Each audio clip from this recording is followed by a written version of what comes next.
A man in handcuffs, appearing severely battered, reaches into his pocket for a cigarette. As he lights it, he pulls out a tin of tuna from his jacket and opens it. He then sets a kitten, which has emerged from his jacket, onto the table. Opposite him, a woman and a man are interrogating it. Hutch Mansell appears to be just an ordinary guy leading a monotonous life. He has 2 children with his wife Becca, who is thriving in her career. Hutch works at his father-in-law Eddie's metal shop, enduring tedious days that leave him feeling unfulfilled. When Hutch arrives home, his son Blake doesn't even acknowledge him. The relationship with Becca is strained, symbolized by a pillow placed between them in bed, creating distance. A dog barks outside, prompting Hutch to investigate. As he heads downstairs, he hears a loud crash. Intruders have broken in. He reaches for the phone, but a woman brandishing a gun interrupts him, demanding money. He notices a tattoo on her wrist. They shout for his wedding ring. Blake rushes down and tackles one of the intruders. The woman swings her gun, and Hutch grabs a golf club, poised to strike, but hesitates. "Let him go," he instructs Blake. Blake releases his hold, and she retaliates by hitting him in the face. The intruders flee. Now with a black eye, Blake is furious with Hutch, pushing them further apart. The police arrive, and Hutch berates himself for not standing up to the attackers. His family, disappointed, retreats to bed, leaving him to crash on the couch. His daughter Sammy joins him. She's the only one who truly understands him. "We need a cat," she suggests.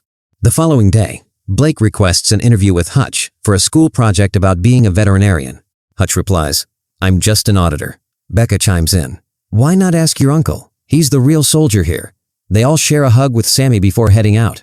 Meanwhile, the neighbor boasts, "I would have taken those punks down," while showing off his new car. Work is tedious. His brother-in-law Charlie interrogates him. Why didn't he fight back? He hands Hutch a gun, saying, "Keep Becca safe." Hutch hides it in the fridge.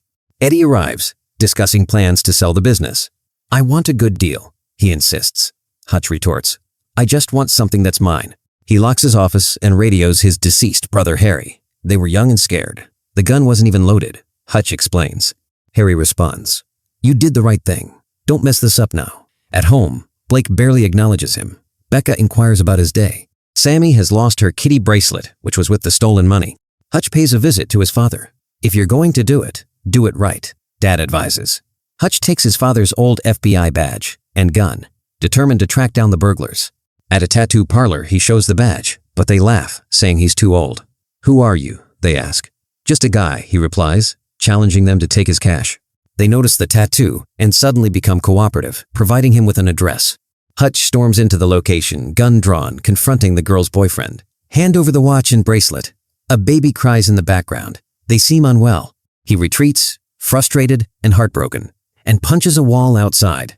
On the bus, a car pulls up, and 5 thugs bang on the door. The frightened driver opens it, and they rush in, intimidating everyone. Hutch remains silent in the back. They corner a girl, prompting him to stand and walk through the group. "Get off," he tells the driver, shutting the door behind him. He faces the thugs and empties his bullets onto the floor. They laugh, but he's already angry, and now he's furious. He unleashes a brutal attack, pummeling them mercilessly. Takes a beating, but keeps pushing forward. Almost takes them out. He steps outside and says, "Sorry for the mess." At home, Becca sits in the dark. "Where have you been?" she asks.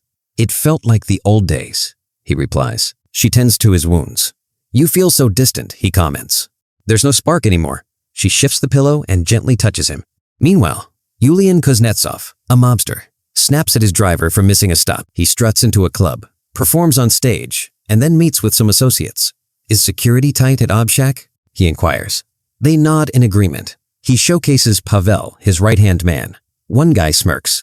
"Your dancing doesn't exactly scream tough." Yulian shoots him a glare. "Feeling confident now?" His phone rings. Moments later, he's at his brother's hospital bedside. His brain is damaged from the bus fight. Yulian suspects it's connected to Obshak. A battered man hands him a Metro card from the incident. Hutch wakes up feeling better and more cheerful. He tells Blake, "I'm proud you took on those thugs." Harry calls, instructing him to visit the barber. One of the thugs is Yulian's little brother. He's a wealthy Russian mobster. He'll seek revenge, even if he didn't like the kid. The barber informs him that Yulian runs Obshak, moving millions. He hasn't crossed paths with Hutch yet. Yulian's crew investigates. They attempt to blackmail a Pentagon official for Hutch's file, but come up empty. Hutch is at home cooking for his family, smiling and suggesting a trip to Italy. Suddenly, a car pulls up. "Basement now," he shouts. Yulian's men, led by Pavel, storm the house. Hutch fights back, taking down most of them. Pavel tases him and forces him into a car. Hutch manages to free his wrists, grabs a fire extinguisher, and blinds his attackers. The car crashes. Before Pavel succumbs, Hutch whispers his identity. He rushes home, frees his family from the basement, and shields Sammy's eyes from the carnage. "Come back to us," Becca urges as she and the kids leave. Hutch arranges the bodies on the couch and begins to speak. "I used to be an auditor. I eliminated untouchables for the government. I let one slip away once and saw him living happily afterward, so I decided to quit. I've been in hiding ever since." He notices Sammy's bracelet stained with blood. "Bone incinerates cleanly at 1,500 degrees, he remarks to the lifeless body. He ignites the house, grabs a family photo, steals a neighbor's car, and speeds away. Meanwhile, 2 hitmen invade the nursing home. Dad pretends to be asleep before taking them out. Hutch drops a pile of gold bars on Eddie's desk. "I'm buying the company." Yulian watches the news about Pavel's death, seething with anger. Hutch shuts down the factory, his desk piled high with firearms. Harry radios in. Hutch has a plan. He storms the mob's obshack, blasting his way in.